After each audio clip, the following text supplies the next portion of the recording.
مباراة الزمالك والمصري البورسعيدي، المباراة هتكون مباراة قوية جدا جدا وفيها المنافسة على المركز الأول. المصري البورسعيدي في صدارة الدوري الممتاز ب 11 نقطة، فارق الزمالك بنقطة واحدة، الزمالك لديه 10 نقاط. المباراة هتكون فيها منافسة قوية على من سيحسم المركز الأول في الدوري المصري. المباراة هتكون في تمام الساعة 8 مساء. تعالوا نشوف تاريخ المواجهات بين المصري البورسعيدي والزمالك. عدد المواجهات بين الزمالك والمصري البورسعيدي 119 مباراة في جميع البطولات. الزمالك فاز في 64 مباراة والمصري فاز في 25 مباراة، والتعادلات بينهم 30 مباراة. الزمالك أحرز 170 هدف والمصري أحرز 91 هدف. تعالوا نشوف آخر مباراة فاز فيها الزمالك على المصري.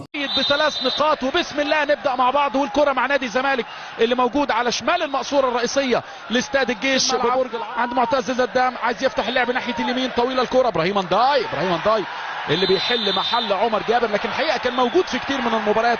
ابراهيم انذار ولا ادي ابراهيم انداي لعب الكره، ارتطم بعبد الرحيم دغموم واخذ انذار من حكم اللقاء.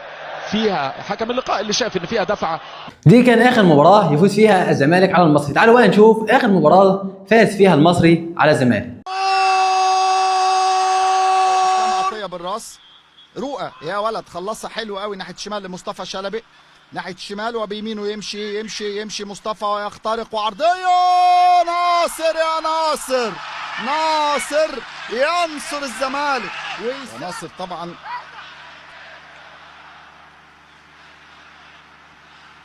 بدأ في الداخلية، انتقل إلى بيراميدز، أعير إلى طلائع الجيش. ادي جريندو ودي كان اخر مباراه يفوز فيها المصري على الزمالك. تعالوا نشوف بقى عدد البطولات اللي حصل عليها نادي الزمالك واللي حصل عليها نادي المصري البورسعيدي. الزمالك حقق الدوري المصري 13 مره، وحقق كاس مصر 28 مره، وحقق السوبر المصري 4 مرات. وبرضه الزمالك حقق دوري ابطال افريقيا 5 مرات، وحقق كاس الكؤوس الافريقيه مره واحده، وحقق الكونفدرالية مرة واحدة. وحصل الزمالك على السوبر الإفريقي 4 مرات.